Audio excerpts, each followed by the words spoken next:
భాగంగా మరి ఎమ్మెల్యే మాధవరెడ్డి గారు అసెంబ్లీలో కూడా మాట్లాడటం జరిగింది. అలాగే మేము మంగళగిరి వెళ్ళిస్తే చంద్రబాబు గారు బహిరంగ మాట్లాడేటప్పుడు ఆ అప్లికేషన్ వచ్చినప్పుడు ఆయన కూడా ఆర్టీసీ రిటైర్డ్ వాళ్ళకి కూడా చూడాల్సిన బాధ్యత ఉంది, ఆయన కూడా న్యాయం చేస్తానని కూడా చెప్పడం జరిగింది.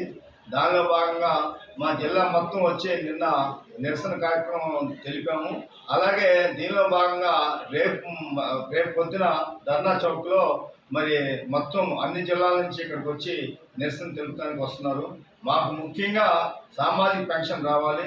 మా రాష్ట్ర ప్రధాన కార్యదర్శి గారు చెప్పినట్టు ఇవాళ పరిస్థితి ఏంటంటే 1000 రూపాయలు 1500, 1600, 1800 వస్తుంది. దాంట్లో మరి ఇద్దరు బతకడం, భార్యాభర్తలు బతకడం అంటే ఇవాళ పరిస్థితి అంతా మీకు తెలిసిన విషయమే.